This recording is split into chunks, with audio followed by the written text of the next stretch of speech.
Karthi Deepa serial April 15 நாளைக்கான எபிசோடுக்கான promo தாங்க இந்த வீடியோவில் நம்ம இன்றைக்கி பார்க்க போகிறோம். எபிசோடை ஸ்டார்ட் பண்ணுறதுக்கு முன்னாடி இந்த வீடியோவை மறக்காமல் லைக் பண்ணிக்கோங்க. உங்களுடைய ஒவ்வொரு லைக்கும் அடுத்த வீடியோ போடுறதுக்கு எங்களுக்கு கொஞ்சம் மோட்டிவேஷனாகவும் இன்ட்ரெஸ்டிங்காகவும் இருக்கும். வாங்க எபிசோடுக்குள்ளே போகலாம். என்ன நடக்குதுன்னா, அபிராமி ஒரு பெரிய ஆப்பு வச்சுட்டாங்க. என்னன்னா, மொத்த சொத்தையும் நம்ம கார்த்தி பேரில் எழுதி வச்சுட்டாங்க. மொத்த சொத்தும் கார்த்தி பேரில் மாறிடுச்சு அப்படின்னு தெரிஞ்ச உடனேயே ரியாவும் ஐஸ்வர்யாவும் செம்ம ஷாக் ஆகுறாங்க. ரியாவும் ஐஸ்வர்யாவும் ஒருத்தர் மூஞ்ச ஒருத்தர் பார்த்துக்கிறாங்க. என்னடா நடக்குறீங்க அப்படின்னு ஐஸ்வர்யா யோசிக்கிறாங்க. எனக்கு அப்பவே தெரியும் இந்த அபிராமி இந்த வேலையை பாப்பா அப்படின்னு. அப்ப ஆனந்த் கேட்குறாரு, அம்மா என்ன அநியாயம் இது? நான் தான் இந்த வீட்டோட மூத்த மகன். நீங்கள் சொத்தெல்லாம் என் பேரில் தான் கொடுக்கணும். ஆனால் நீங்கள் கார்த்தி பேரில் எழுதி வச்சுருக்கீங்க. எனக்கு அப்பையிலேருந்தே தெரியும் உங்களுக்கு செல்ல பிள்ளைன்னா அது கண்டிப்பாக கார்த்தி மட்டும்தான். நான்லாம் உங்களுக்கு பிள்ளையே கிடையாது அப்படின்னு. அதுக்கு அபிராமி சொல்கிறாங்க, ஆனந்த், நான் நியாயப்படி தான் இதெல்லாம் பண்ணியிருக்கேன். அப்பையிலேருந்து இப்போ வரைக்கும் அந்த காஸ்மெட்டிக் கம்பெனி, ஐடிஐ கம்பெனி அப்படின்னு எல்லாத்துக்குமே ஒர்க் பண்ணுறதே இந்த கார்த்தி மட்டும்தான். அதனால தான் நியாயப்படி நான் கார்த்திக்கு எல்லா சொத்துமே கொடுத்துருக்கேன் அப்படின்னு. அதுக்கு ஆனந்த் சொல்கிறாரு, அம்மா, நான் ஸ்பின்னிங் மில்லில் அப்பா கூட வேலை பார்த்துருக்கேன். அப்பா சொல்லுங்கள், உங்கள் கூட நான் ஸ்பின்னிங் மில்லில் வேலை பார்க்கல அப்படின்னு. அப்போ அருணாச்சலம் சொல்கிறாரு, ஆமாம் அபிராமி, ஸ்பின்னிங் மில்லில் ஆனந்த் என் கூட வேலை பார்த்துருக்கான் அப்படின்னு. அப்போ அபிராமி சொல்கிறாங்க, ஓ அப்படியா? ஆனால் இப்போ ஒரு 4-5 வருஷமாக ஆனந்த் சுத்தமாக இந்த கம்பெனியவே பார்க்குறது இல்லையே, அதை பற்றி நீங்கள் எதுவும் சொல்ல மாட்டிங்களா? அப்பையிலேருந்து இப்போ வரைக்கும் கார்த்தி தான் அந்த கம்பெனிக்கு உழைச்சிக்கிட்டு இருக்கான், அது தெரியலையா உங்களுக்கு அப்படின்னு. அப்போ அபிராமி சொல்கிறாரு. கேட்டுட்டு அருணாச்சலம் சொல்கிறாரு, ஆமாம் ஆனந்த், அபிராமி சொல்கிறதையும் கேட்டு தான் ஆகணும். அப்பையிலேருந்து இப்போ வரைக்கும் கம்பெனிக்கு ஒர்க் பண்ணுற ஆளுன்னா அது கார்த்தி மட்டும்தான் அப்படின்னு. இதை கேட்டுட்டு ஆனந்த் சொல்கிறாரு, இங்கே பாருங்கள், நீங்கள் எல்லாருமே சேர்ந்து திட்டம் போட்டு நிறைய கல்யாணம் பண்ணிட்டு வந்துட்டேன் அப்படிங்கிறதுக்காக என்னை பழி வாங்குறதுக்காக இப்படி பண்ணிக்கிட்டு இருக்கீங்க அப்படின்னு. அதுக்கு அபிராமி சொல்கிறாங்க, ஆனந்த், தேவையில்லாமல் பேசாத. நீ செஞ்சது தப்பு தான், ஆனால் அதை நியாயமாக்க பார்க்குற பற்றியா, அதுதான் எனக்கு கோவமாக இருக்குது அப்படின்னு. அப்போ ரியா சொல்கிறாங்க, அத்தை, என் மேலே உள்ள கோவத்தில் ஆனந்துக்கு கொடுக்க வேண்டிய சொத்தை எதுக்காக ஏமாத்துறீங்க அப்படின்னு. அதுக்கு அபிராமி சொல்கிறாங்க, நீ யார் இந்த வீட்டில்? உனக்கு பேசுகிறதுக்கு எந்தவித உரிமையுமே கிடையாது. உன்னை பேசுகிறதுக்கு யார் சொன்னா? அங்கிட்டு ஓரமாக போய் நில்லு, இல்லைன்னா செவிலே ஒன்று கொடுத்துருவேன் அப்படின்னு. இதை கேட்டுட்டு ரியா பயந்து போய் நிற்கிறாங்க. இன்னொரு பக்கம் கார்த்தி சொல்கிறாரு, அண்ணா, இப்போ என்ன, உனக்கு சொத்து தானே வேணும், எல்லாத்தையும் வேணா நான் இப்போவே உனக்கு எழுதி கொடுக்குறேன் அப்படின்னு. அப்போ ஆனந்தி கேட்குறாரு, யாருடைய சொத்தை யாருக்கு பிச்சை போடுறது அப்படின்னு கேட்க. அப்போ நம்ம அபிராமி சொல்கிறாங்க, இங்கே பாரு கார்த்தி, இதுகிட்ட நீ பேசாத. உனக்கு கொடுத்த சொத்தை நீ பாதுகாப்பாக பார்த்துக்க, அது மட்டும் போதும். இதுகளை நம்பி நீ 1 ரூபா கூட கொடுக்காத அப்படின்னு. இதை கேட்டுட்டு ஐஸ்வர்யா சொல்கிறாங்க, அத்தை, ஆனந்த் தப்பு பண்ணாரு, அதனால அவருக்கு எதுவும் கொடுக்க முடியாதுன்னு சொல்லிட்டீங்க. ஆனால் நான் என்ன தப்பு பண்ணேன்? எனக்கு பிறகு குழந்தை என்ன தப்பு பண்ணுச்சு?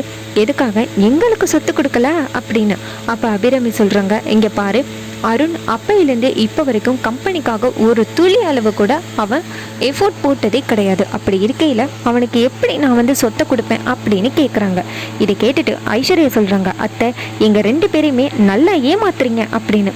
இதை கேட்டுட்டு ஐஸ்வர்யா சொல்கிறாங்க, தேவையில்லாமல் உங்களை நம்பி இப்படி ஒரு நடுத்தருவில் நின்றுட்டனே அத்தை அப்படின்னு.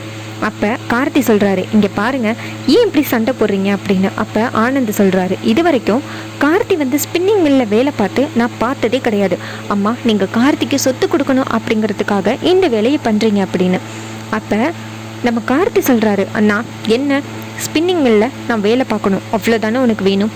நான் ஸ்பின்னிங் மில்லில் வேலை பார்க்குறேன், அப்படி என்னால் அங்கே தாக்கு பிடிக்க முடியலைன்னா நான் கண்டிப்பாக இந்த சொத்தெல்லாம் உன் பேருக்கு எழுதி வச்சிடறேன். ஒரு வேலை நான் நல்லபடியாக ஒர்க் பண்ணிட்டு வந்துட்டேன்னு வச்சுக்கேங்க, இந்த சொத்தை பற்றி நீ பேசவே கூடாது அப்படின்னு. அதுக்கு ஆனந்த் சொல்கிறாரு, கார்த்தி, நீ சொன்னதை நான் சவாலாகவே எடுத்துக்கிறேன்.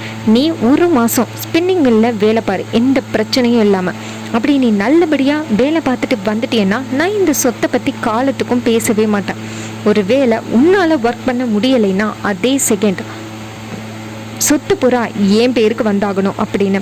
இதை கேட்டுட்டு கார்த்தி சொல்கிறாரு, சரி, நான் கண்டிப்பாக நீ சொல்கிறத நான் கேட்டுக்கிறேன், இது ஒரு சவாலாகவே நான் எடுத்துக்கிறேன் அப்படின்னு கார்த்தி சொல்கிறாரு.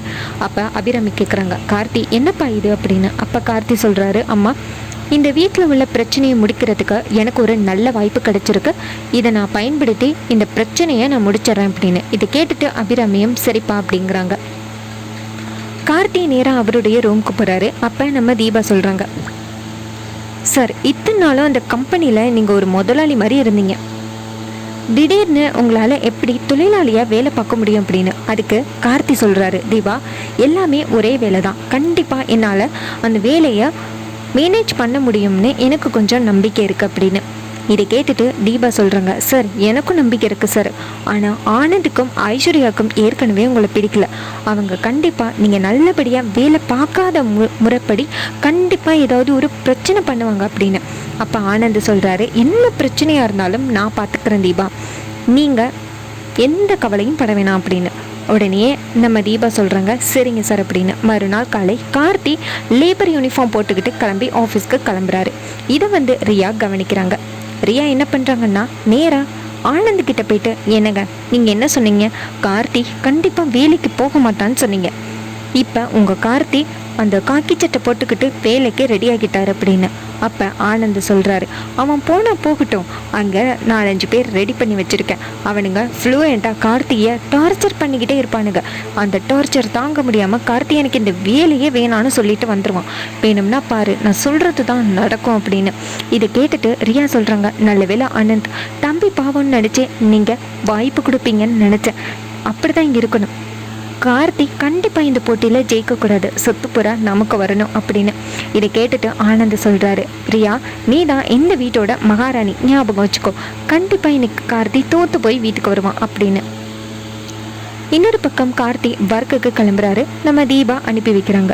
கார்த்தி அங்கே ஒர்க்குக்கு போனதோட அங்கே எடுத்ததோட கார்த்திக்கு மூட்டை தூக்குற வேலை கொடுக்குறாங்க. கார்த்தி ரொம்ப கஷ்டப்பட்டு மூட்டை தூக்குறாரு. மறுபடியும் ஒரு ஆஃப்டர்நூன் வரைக்குமே கார்த்தியை 5th ஃப்ளோர் வரைக்குமே மூட்டை தூக்க சொல்கிறாங்க. கார்த்தி ரொம்ப கஷ்டப்பட்டு மூட்டை தூக்குறாரு. ஒரு கட்டத்தில் கார்த்திக்கு மயக்கம் வந்துடுது. ஏன்னா கார்த்திக்கு கொடுத்த காஃபியில் மயக்க மருந்து கலந்து கொடுத்துட்றாங்க. இது தெரியாமல் கார்த்தி குடிச்சிடுறாரு. கார்த்தி மயக்கம் மட்டும் விழுந்ததோட கார்த்தியை கொண்டு போய் ஹாஸ்பிட்டலில் அட்மிட் பண்ணுறாங்க. இந்த விஷயத்தை கேள்விப்பட்ட அபிராமியோட குடும்பம் ஹாஸ்பிட்டல் போகிறாங்க. அங்கே போயிட்டு கார்த்திக்கு என்னாச்சுன்னு கேட்க அப்போ டாக்டர் சொல்கிறாங்க, அதிகப்படியான வேலைனால கார்த்திக்கு மயக்கம் வந்துட்டு அப்படின்னு. அப்புறமா கார்த்திகை வீட்டுக்கு அழைச்சிட்டு வராங்க. அப்போ ஆனந்த் சொல்கிறாரு, கார்த்தி ஒரு நாள் கூட உன்னால் இந்த வேலையை மேனேஜ் பண்ண முடியலை, கண்டிப்பாக உன்னால் இந்த வீட்டையும் மேனேஜ் பண்ண முடியாது, நீ சொத்து பூரா என் பேருக்கு எழுதி கொடு, ஏன்னா நீ சவாலில் தோத்துட்டியல அப்படின்னு. அப்போ கார்த்திகே வேறு வழியே இல்லாமல் அவருடைய சொத்துக்களை ஆனந்த் பேருக்கு எழுதி கொடுக்குறாரு. இதை பார்த்துட்டு அபிராமி ரொம்ப சோகமாக இருக்காங்க. இன்னொரு பக்கம் கார்த்தியோட சொத்து அப்புறம் வீட்டோட பொறுப்பு எல்லாமே அந்த ரியாவுக்கும் போய் சென்றடையுது. இதை பார்த்துட்டு ஐஸ்வர்யா செம்ம இரிட்டேட் ஆகுறாங்க. என்னடா இது, நமக்கு கிடைக்க வேண்டியது எல்லாமே இப்போ ரியாவுக்கு கிடைச்சிட்டே அப்படின்னு. அப்கமிங் எபிசோடில் இந்த மாதிரி நடந்துச்சுன்னா நல்லா இருக்கும்ல. இதே மாதிரி இனிமேல் அப்டேட்ஸ் வேணும்னா மறக்காமல் யோகா டாக் சேனலை சப்ஸ்கிரைப் பண்ணிக்கோங்க. தேங்க்ஸ் ஃபார் வாட்சிங். பை.